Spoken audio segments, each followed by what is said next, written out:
만약 여러분이 지금까지 살아온 인생이 거짓이었다는 것을 알게 된다면 어떨까요? JJ는 대학교에 입학 지원서를 내기 시작할 때까지 자신의 삶이 끔찍한 비밀로 얼룩져 있다는 것을 꿈에도 몰랐습니다. 이 사건은 자신이 실종된 아이였다는 것을 상상도 하지 못했던 한 소년이 진실을 직접 알아낸 이야기입니다.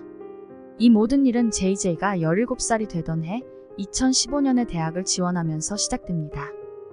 하지만 JJ의 대학 입학 신청서들은 승인이 안 되고 계속 JJ한테 다시 돌아왔습니다. JJ는 신청서가 계속 거절당하는 이유를 이해할 수 없어서 학교 상담자에게 가서 도움을 청합니다.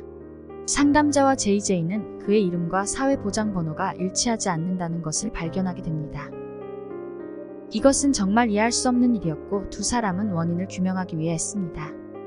두 사람이 문제점을 해결해 나가는 과정에서 2002년에 실종된 아이에 대한 포스터를 발견하게 됩니다.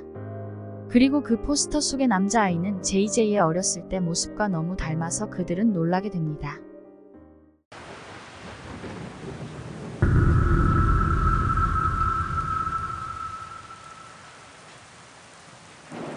그 남자아이 이름은 줄리안 허난데즈였고 13년 동안 실종된 상태였습니다. 포스터 속의 남자아이의 신상 정보는 JJ와 너무 일치했고 그를 납치한 남자는 바로 자신의 아빠라는 믿기 어려운 사실을 알게 됩니다. JJ와 학교 상담자는 이 비밀을 계속해서 파헤쳤고 파고들면 들수록 JJ가 줄리안이라는 확신을 서게 됩니다. 줄리안은 1997년 3월 31일에 버밍엄 알리바바에서 태어났습니다. 그는 통통한 볼에 귀여운 미소를 가진 밝고 스윗한 아이였습니다.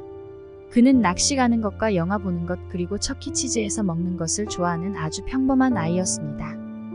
줄리안의 엄마는 그를 임신했을 때 19살인 대학생이었습니다. 그의 아빠의 이름은 바비 허난데즈이고 엄마보다 7살이 많았습니다. 바비는 30대 중반의 해군이었습니다. 엄마와 아빠는 같은 아파트 단지에 살고 있었고 서로 사랑에 빠져서 사귀게 되고 줄리안을 출산합니다. 하지만 안타깝게도 줄리안이 아주 어렸을 때 둘은 결국 헤어지게 됩니다. 2002년 8월 28일 줄리안이 5살이 되었을 때였습니다. 엄마는 급히 일이 생겨 외출을 해야 했고 그 근처에 살고 있는 줄리안 아빠 바비가 줄리안을 돌보게 되었습니다. 바비는 줄리안의 옷과 장난감을 챙기고 그리고 있는 돈을 다 찾아서 줄리안과 떠났습니다. 엄마는 이를 보고 집에 돌아와서 아이가 없어진 것을 알고 당황합니다. 그리고 테이블 위에 놓여있던 아이는 내가 데려간다는 바비가 남긴 쪽지를 발견합니다. 자신의 목숨보다 더 아끼던 줄리안을 다시는 못 볼지도 모른다는 생각에 미칠 것만 같았던 엄마는 경찰에 실종 신고를 합니다. 경찰은 바비의 집과 직장 그리고 그가 잘 다녔던 장소를 수색합니다. 하지만 어느 곳에서도 단서가 나오지 않았습니다. 그들은 누군가가 제보해주길 바라면서 실종 포스트를 만들어 그 지역에 배포하였지만 아무 소용이 없었습니다. 바비가 플로리다의 어디쯤에 숨어있다는 제보가 있었고 그곳을 수색했지만 찾지 못합니다. 그리고 그 이후에도 계속 전국 곳곳에서 제보가 들어왔지만 결국 모두 헛수고였습니다.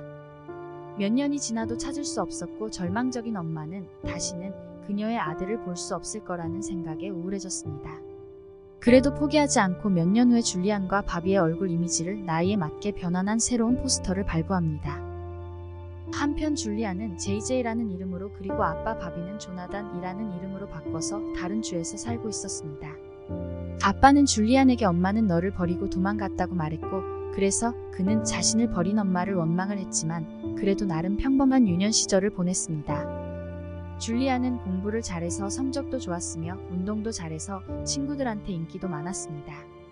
그는 장학금을 받으며 좋은 대학을 가기를 원했습니다. 그리고 그는 여러 대학의 입학 신청 서류를 제출하는 과정에서 자신의 가짜 이름과 가짜 사회보장번호로 가지고 살고 있었다는 것을 알게 됩니다. 그는 아빠가 13년 동안 자신에게 거짓말을 했다는 게 믿어지지 않았습니다. 자신이 살아온 13년의 세월이 모두 거짓이라고 생각하니 그는 패닉 상태에 빠지게 됩니다. 2016년 실종되었던 줄리안이 아빠와 안전하게 살고 있었다는 사실을 각종 방송 매체에서 본격적으로 다루기 바로 직전에 줄리안이라고 추정되는 익명의 한 레딧 사용자가 레딧에 글을 이렇게 남겼습니다. 내가 3살, 5살 사이쯤이었어요. 엄마와 아빠가 사이가 나빠지면서 다툼이 잦아졌습니다. 아빠는 법원으로부터 받은 엄마 접근 금지 명령에 불만을 품고 나를 엄마 몰래 다른 곳으로 데려갔습니다. 그리고 아빠는 이름하고 사회보장번호를 바꿨습니다. 나는 이러한 사실을 깜쪽같이 모른 채 평범하게 살다가 며칠 전에 우연히 이 모든 일들을 알게 되었습니다. 하지만 이 끔찍한 아빠의 범죄 사실을 알고도 줄리아는 아빠를 미워하지 않으며 여전히 사랑한다고 썼습니다. 그가 당장 가장 걱정하는 것은 어떻게 그의 기록을 진짜 자기 이름과 사회보장번호로 고칠 수 있냐는 것이었습니다. 왜냐하면은 그는 아직도 대학교 장학금을 신청할 수 있는 시간이 남아 있었기 때문입니다. 그는 또한 아빠가 이 문제로 어떠한 법적 문제가 생기지 않기를 바랬습니다. 아빠는 자기가 저지른 실수를 만회하기 위해 최선을 다했습니다. 그리고 지금 진심으로 후회하고 있습니다. 그는 나를 사랑으로 잘 키워주셨으며 아빠의 지지가 없었으면 나는 학교 생활을 이렇게 잘 해내지 못했을 겁니다. 누군가가 댓글에 줄리안에게 엄마의 기억이 전혀 없냐는 질문에 자기가 아주 어렸을 때 이를 기억한다고 말했습니다. 엄마가 젊었을 때 아마도 20대 초반쯤으로 기억되는데 만약 엄마 아빠가 헤어지게 되면 아빠가 나를 키우겠다고 동의했었습니다. 하지만 헤어지고 법원에서는 양육권을 엄마한테 주었고 그리고 아빠는 그때 나를 데리고 도망을 갔습니다.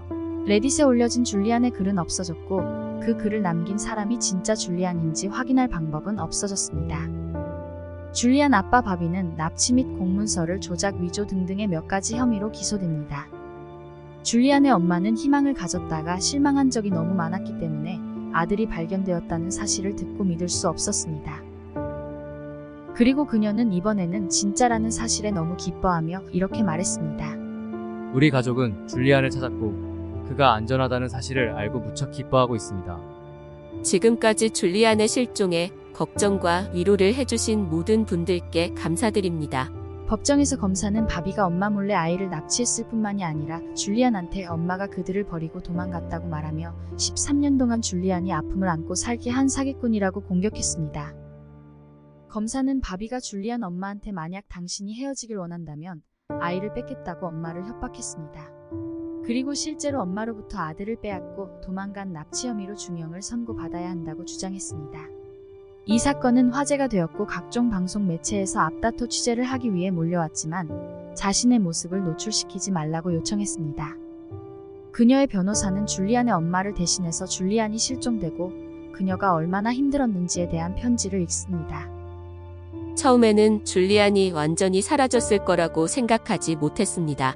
그날 해가 지고 어두워지면서 그가 진짜 어디에 갔는지 걱정이 되었습니다. 시간이 지날수록 그녀는 깊은 절망에 빠졌고 먹거나 잠을 자지 못했습니다. 나는 우리가 같이 있었던 공간에 있을 수가 없어서 친구의 집에서 머물렀습니다. 친구의 소파에 머무는 동안 너무 죽고 싶었고 자살하려고 생각까지 했습니다. 아이가 사라져 생사를 모른다는 건 부모라면 절대 겪고 싶지 않은 엄청난 고통입니다.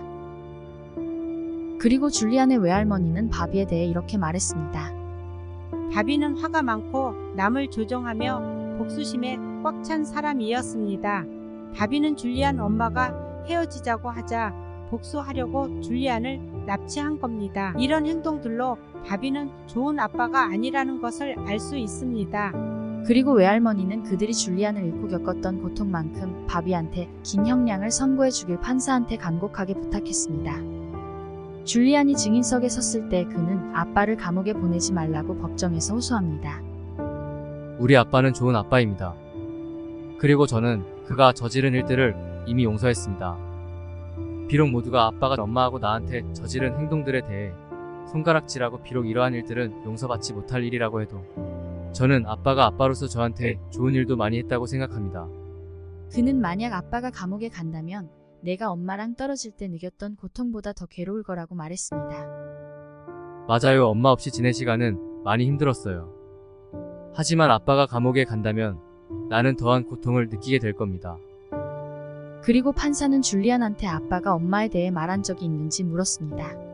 그의 대답은 엄마의 가슴을 미어지게 만들었습니다. 난 엄마에 대해 생각을 많이 하지 않았어요. 아빠는 절 위해 항상 그 자리에 있었고 제가 필요했던 건 아빠였으니까요. 비록 그 말들은 줄리안은 무슨 수를 써서라도 아빠를 감옥에 안 보내기 위해 한 말이었지만 엄마의 마음을 아프게 했습니다.